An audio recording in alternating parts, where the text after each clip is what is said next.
Good morning. You're watching News 9 Live. I am Shweta Kothari. Padma Vibhushan awardee and Chairman Emeritus of Tata Sons, Ratan Tata, passed away at the Breach Candy Hospital in Mumbai on Wednesday night. The 86-year-old industrialist was in critical condition. He was admitted in the intensive care unit of the hospital.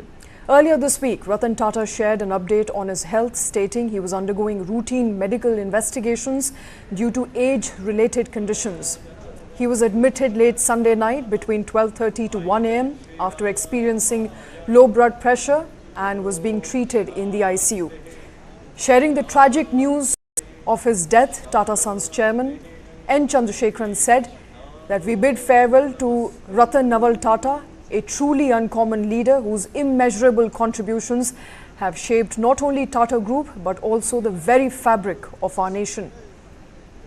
Now, Chandrasekaran described Tata as a friend, a mentor and a guide, noting that under his leadership, starting 1991, Tata Group significantly expanded its global presence while also upholding ethical values. Ratan Tata and his mortal remains will be kept at the NCPA for darshan between 10 a.m. to 3:30 p.m. in Mumbai today. Maharashtra government has declared a one-day mourning in respect of Ratan Tata's death. All government buildings will have the national flag at half-mast and no cultural or entertainment program of the government will be held today. Ratan Tata's funeral will be conducted as per state honors. Ratan Tata leaves behind a rich legacy. एक अनमोल रत्न कहते हैं वो रहा नहीं। ये भारत का कोहिनूर, हरपला भारत का कोहिनूर रहा नहीं, हमसे बिछड़ गया है, ऐसा मैं कहूंगा। और रतन टाटा जी हमारे में नहीं रहे, ये बहुत ही वेदनादायी दुखद घटना है हमारे लिए, पूरे देश के लिए। पूरे देश का एक अभिमान था, हमारे महाराष्ट्र का भी अभिमान था। एक इतने बड़े ओहदे पर पहुंचने के बाद इतना सीधा साधा रहना, जमीन से जुड़ा रहना, ये बहुत कठिन काम वो करते थे। लाखों लोगों को उन्होंने उद्योजक बनाया। उनकी इंडस्ट्री बहुत पुरानी है और ऐसे टाटा कंपनी के वो सर्वे सर्वा थे। और आज मैं यही कहूंगा कि उनको देखकर लोगों में ऊर्जा आती थी, प्रेरणा आती थी। और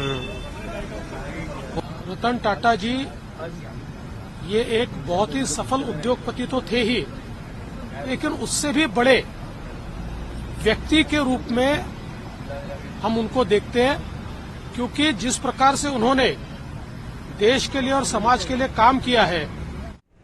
All right, that is the legacy of Ratan Tata. The man was a legend and popular amongst all age groups. Karthik Malhotra here with me in the studio. Karthik, when we talk about Ratan Tata, we're not just talking about an industrialist. We're talking about a man who was as invested in philanthropy, who was invested in care for animals. The man was known for more than what he did as at the helm of Tata Sons from 1991 onward. So, Shweta, I think, to describe the life of Ratan Tata on a show sitting in a studio is next to impossible. Absolutely. Because I think, volumes and volumes of literature can be written on him, films can be made on him, and there can be multiple creations of art which, in their own humble way, could depict the life of Ratan Tata. But if we were to try to, sum up his life, there are industrialists, there are entrepreneurs, there are philanthropists, there are nation builders, and I think Ratan Tata was the embodiment of all these virtues rolled into one human being. Anybody you speak to, in fact, even if you recount any interactions that you as a journalist would have had with Ratan Tata was one man who would ensure that every email sent to him would be replied on the same day. And in case he took a day longer to reply to an email, the email would start with an apology.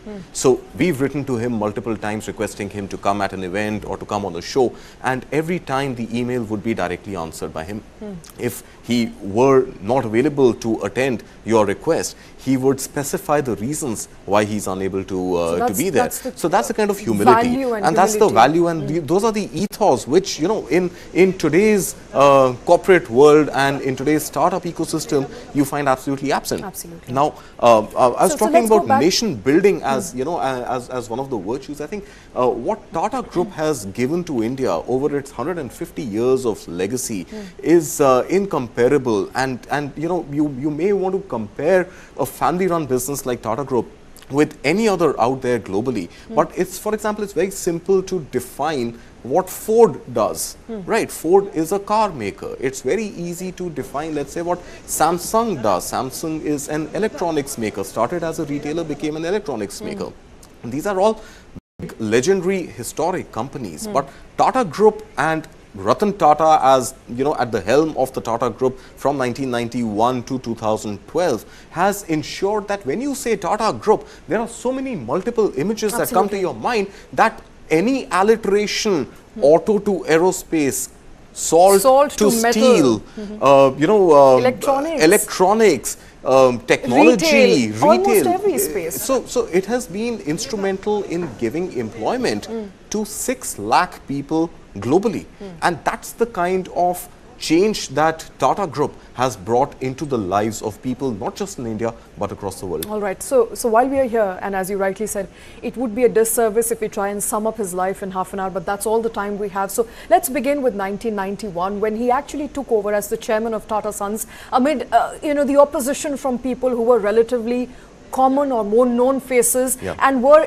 expected to really succeed business, but they did not, and Ratan Tata did. He was a humble man, he was a coy and a shy person, but the turnaround that we've seen since 1991, some of his major milestones, let's quickly you know, tell our viewers as to where the group was when he inherited the powers and to where it is today.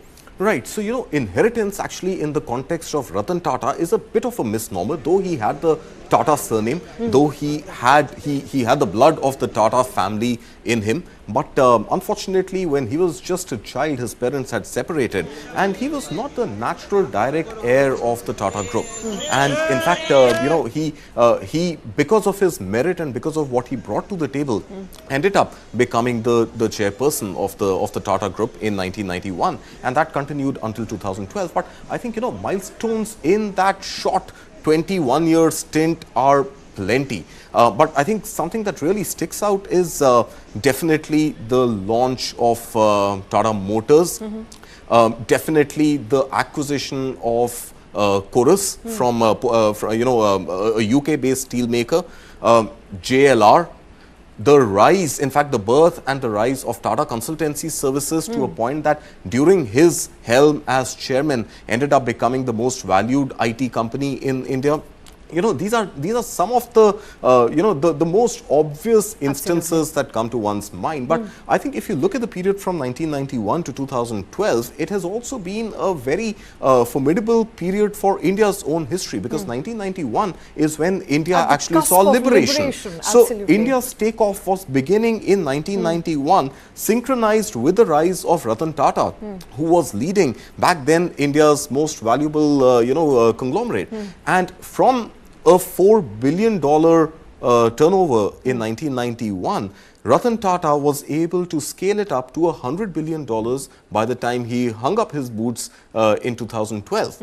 But I think if you look at the steel story, I think without the acquisition of Tata Steel, UK steel industry was failing, and it was pretty much on the verge of crumbling. There were job losses. The entire British economy was dependent on steel, and Ratan Tata really came as a knight in shining armor and invested $12 billion and rescued the entire steel industry of the United Kingdom. And who would have thought? And who would have thought? You know, I mean, this is to 50 years since independence, a homebred, indigenous Indian company goes out to the UK and rescues their steel business. I remember, you know, 7-8 years prior to that, Shweta. So we are talking about 2007, I think, when the acquisition, when the steel acquisition happened. But about 7-8 years prior to that, Tetley, which was a homegrown UK brand, got acquired by Tata Tea to a point that Tata Global Beverages became the world's largest tea maker. So, you know, the what we call today as reverse colonization actually began to happen in the corporate world, with Indian companies making a foray internationally, not just to expand their own businesses, their own domestic businesses, but to go out and purchase, buy big brands globally and roll them back into the Indian company. All that began with Ratan Tata, and 2000 was the year when Tetley got acquired. 2007 is when you're talking about the Porous deal, and 2008 was a big milestone, and I want to come to that because I think that's a story for everybody to tell, and people talk about this story on social media like nothing. It is one of the most talked about deals, and that is the acquisition of Jaguar Land Rover. For the benefit of our viewers, let's take them back to when Ratan Tata actually went to Ford, because he was trying to sell his passenger car business. It was dwindling, it wasn't doing too well, and he heard back from Ford in a meeting, and there are people who can attest to it, is when, you know, Ford Group chairman went around and told him, you have no depth. We don't know why you started a passenger car business if you don't understand the market. And he was solemn during that flight from the US in Detroit to Bombay, and 10 years later, Tata Motors ends up acquiring Jaguar Land Rover. That is a story to tell. Yeah, so I think, you know, the run-up to that story, while the Bill Ford story, of course, was a snarky comment on the audacity of an Indian entrepreneur, and no less Ratan Tata himself. But I think the seeds of becoming an automobile major were sowed by Ratan Tata in the Tata Group in the 1990s. You know, back in the day, I'm not sure how many of our viewers would be able to recall, but there was India's first SUV called Tata Sierra. And then there was a longer sedan SUV, a crossover of its kind called the Tata Estate. And these were two vehicles which nobody really understood where they came from. Hey, Tata Group has got its sticker on Tata Sierra and Tata Estate. Is Tata into the automobile industry at all or not? So even as young kids in India, when we would look at those cars looked damn good. And they were aspirational. But something changed down the line, and I think that had to do again with the state of the economy, with the disposable incomes available to the average Indian, when Ratan Tata in the late 1990s actually came up with the first fully made in India car, which went by the name of Tata Indica. Right. So Tata Indica was pretty much the the initiation of made in India automobiles, made in India four-wheelers. And the Indica, of course, I mean, it wasn't appreciated as much by consumers because they wanted better plastic, they wanted a better body, they wanted less noisy engines. But hey, this was pretty much the first car in which every nut, every bolt and everything that went into it was manufactured in India. And I happened to visit one of the Motors factories in Pimpri Gaon in Maharashtra once, and to my surprise and to my pleasant surprise, I saw that the entire shop floor, which was assembling the music systems that went into the Tata Indica, which was stitching the fabric that went onto the seats of the Indica and the Indigo, were all being done by women. It was a factory which had 100% women employment on their books. But cut to, an ambitious, audacious plan which backfired. Exactly. Not all ambitious plan really succeeded for Ratan Tata, right? Come to think of it, Nano was also a great learning lesson on what Indian consumers really want, what their needs are, as opposed to what they're willing to buy. Yeah, so, I think Nano, unfortunately, and this is something that Ratan Tata admitted to himself. He said that Tata Nano's positioning was wrong. While the idea was to have a $2,500 car, which was unbelievable for anybody in the world, but to give Indians a car priced at 1 lakh rupees was a dream that Ratan Tata cherished and lived up to that dream. Despite the problems that Ratan Tata faced with Mamata Banerjee's protests, Mamata Banerjee-led protests in Singur in West Bengal, where after months and months of strikes and delays and disruptions in the construction of the factory, the entire Tata Nano project had to be shifted to the state of Gujarat. And this is when Narendra Modi, who was then Chief Minister of Gujarat, actually made this statement and rolled out the red carpet for Ratan Tata and told him that, hey, we are open to business, come to us and we will make land available to you, we will make the resources available to you and go ahead and build the Tata Nano here. And he did. And despite the enormous amount of investments that went into the second factory in Sanand in Gujarat, despite the delays in the project, despite the escalation of costs, I remember when Ratan Tata launched the Tata Nano in 2008 and he walked up to the stage in this beautiful yellow color Tata Nano and got out of the car and he said, I'm to India its The own cheapest. Tata Nano, the Yes. cheapest car in the world. And despite the overruns we've had on costs, I am presenting this car at a price tag of 1 lakh rupees because a promise is a promise. Okay. And you know, and those are golden words. Those are words that you live by, and those reflect the ethos and the commitment that a person brings to the table. All right, but it was also a promise at the cost of bottom line, for which Ratan Tata had to actually come out and clarify as to why, you know, Tata Nano did not really succeed. And before we go into some of his legacy businesses, let's also quickly talk about entrepreneurs that he funded, innovators that he channeled, and people that he really guided, one of whom was, of course, Amit Jain, who's joining us on the show. Absolutely. So we'll just come to Amit Jain in a bit from now. But, you know, you look at any large company that you think of, a large startup, and you find that there is a Ratan Tata or a Tata Group impression on it. Look at the number of unicorns that have been built, from a Lenskart to an Ola to a Paytm to Amit Jain's Car Dekho. I mean, these are companies which have gone ahead and built large businesses. But on that note, I think let's quickly have a word with Amit Jain. Amit, good morning. Thank you for joining us on this very solemn occasion, you know, and it's the sad demise of Ratan Tata today. I want you to, for the sake of our viewers, if you could recall your first meeting with Ratan Tata. How overwhelming was that moment?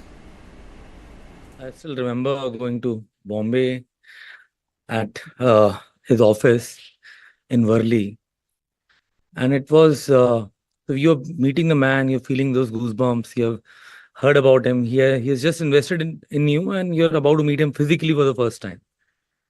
Me, my brother went together, Anurag, and Karthik was excited to, you know, have his funding. It was the funding, it was a meeting post funding. You enter and then sit in a room waiting for him, and you're, you know, expecting some jazz because you've been dreaming of this man all your life, you know, to meet him. And when you meet, so he's very tall. He enters the room, very charismatic. And I can't remember looking at him and, you know, feeling floored. Literally, I mean it. So that meeting, he sat down. He's such a great listener, an amazing man. So he sat down with us for 1 hour, 1.5 hours, heard us for almost 80% of the time, and spoke little but to the point and very meaningful. And it was just an amazing meeting. I still can't forget the tips that he gave me that time. I still probably apply them in business. It was not only just about business he also spoke about being a good human being and how to give back to society. And I think at our company, we imbibe Tata Group to become one. That's the essence of that meeting. That's a impression. That's a thing that is left on us as a group also. And his humility was next level. I haven't met a more successful and a more humble man. I mean, these are stories of legends, and of course, you know, stay with us, Amit. I also want to understand from you, while you ended up not just becoming a unicorn, but also on the jury of Shark Tank, was there one particular instance or one particular specific input you remember that came from Ratan Tata, which became a game changer for your business? I think he said dream big. And I think that has left a mark. Okay. And what do you attribute as the legacy of Ratan Tata? What does Ratan Tata leave behind for India, for corporate India, for India as a nation and for the world? I think he's a legend, and India, it's not a loss for India, it's a loss for the world. I don't know if I know a more noble man who has not only done well in business, but has done so well for society. He'll be missed. Right. All right, Amit Jain, thank you very much for taking time out. You know, he's a legend, and that's the word coming in. And I believe that would be what most founders, innovators, young people who've ever remotely met Ratan Tata would have to say about him. You talked about his humility. I think a lot of people attest to the fact that he was a great listener, that he would sit down and give you advice. But, you know, coming back to some of his major milestones, I think one cannot have this conversation without really talking about Air India. Yeah, of course. I mean, who brought Air India into the country? Who launched Air India, India's first commercial airline? It was the Tata Group. It was Ratan Tata's uncle, J.R.D. Tata, who was a pilot himself, which incidentally even Ratan Tata was. And he, in fact, gave India its first commercial airlines. In fact, 1903, if I'm not mistaken, was the year in which India launched, or 1923, sorry, was the year in which India launched, Air India. And then it, of course, got acquired by the government because it was an essential industry and the government wanted its own skin in the game and wanted to ensure that aviation is something that the government controlled. But we saw what happened to Air India while it was with the government. And after multiple regime changes and decades of planning and negotiation and finding a suitor, finding a bidder, finally who ends up buying Air India? Well, it was again Tata Group. So while it was not Ratan Tata, Ratan Tata had hung up his boots and he was serving in the capacity of Chairman Emeritus until his last breath yesterday. But it was during his term as the Chairman Emeritus that Air India returned to the Tata stable. All right, and joining us on the show is Deven Choksi. Deven, thank you very much for taking time out. It's a solemn day as we celebrate and remember Ratan Tata. What's one thing that you remember about his legacy, something that you can share with our viewers right now? Well, an extraordinary human being, I think, who influenced the thinking process in me with his simplicity. He was elegant, but he was simple. So I always would like to call him as, I think, simply elegant person. He has attracted a thinking process. Earlier days when we started our investment career, at that point of time, I think our thought process was predominantly India specific. Somewhere in the early 2000s, when he started narrating his thoughts about India and bringing the global products to India, I think that is the time when he inspired many one of us. And whatever the collaborations that he brought into the group, be it Honeywell at one point of time, which used to call it as Tata Honeywell, or for that matter, any other businesses in which I think he brought in the global influences. I believe that I think that has probably opened up our vision as far as the investment world goes and how exactly I think the business should be taken care of. One important point I think which has possibly left lasting impression, I think it will remain in my heart forever. Wealth is created for masses. Though it is getting created in the stock market for shareholders, ultimately I think all the stakeholders benefit out of this wealth, be it government in form of taxes, be it employees in form of salaries, be it the customer in form of, I think, the product and services that he enjoys. I think each and every space, I think the wealth is created only for this purpose. And no wonder from what 5,000-6,000 crore market cap that the group used to have in 1991 when it took over, I think today the group is having a market cap of around 35 lakh crores. So this is the kind of power that he has produced for the country and I think satisfied the vision of so many of us as a country. So we really find this kind of leader as an exceptional leader who influence not only in the business, in the entrepreneur area, but also in the social area as well, by way of, I think, working on this kind of thought process. Mr. Choksi, now that Mr. Ratan Tata is no longer with us and obviously he is no longer the Chairman Emeritus of the Tata Group, do you see in the short to medium term any impact on any of the listed firms of the Tata Group at all? Because as we see it, the succession planning professionally is absolutely watertight and there seems to be no problem at all. But do you see there could be some, some discrepancies and there could be some issues in any of the Tata companies now that Mr. Ratan Tata is no longer there? So my understanding says that the leadership that they have been installing in the group is coming out of the value system of Tata. And the Tata Administrative Services is one arm which has basically been responsible for producing so many leaders with value system. Today, because of this value system that they have inculcated in various individuals, they are the leaders of this particular companies, the group, as we call them as. I don't think that any of this is going to change in hurry. On the contrary, I think this legacy, the system that they have built, is going to drive the leadership further. And maybe I think you are going to see much better and much smarter leaders getting into the group. This legacy is going to truly live, I think, more than 150 years, I'm sure, I think, from here on. All right, Deven Choksi, thank you very much for taking time out for joining us today. We're of course remembering Ratan Tata, his legacy, and a legacy that doesn't just span over industries that he helmed, but also on the lives of people he touched. He will be remembered for years to come. But that's all we have on the show. Thank you very much for watching.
how do you fulfill that promise? Because ultimately expectations have to be met. If you look at the political landscape, is it really changing for women? And what is the inability of the forces that dead bodies surface, but not the living people?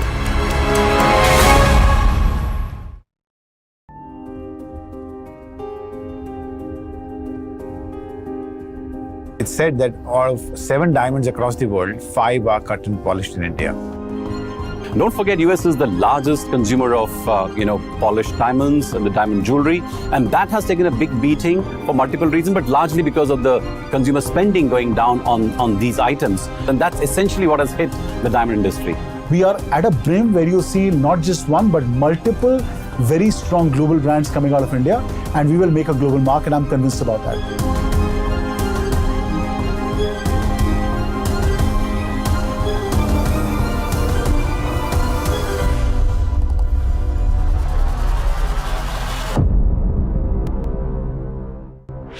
This and more. Streaming on News 9 Plus. News is now content. Subscribe and get free vouchers. In the heart of New York, an Indian spectacle unfolds. Step into the world of the elite saga. Featuring influential Indians who've rocked the globe. From culinary geniuses. This has been nothing less than a dream. To the wisdom of sages. And which is why success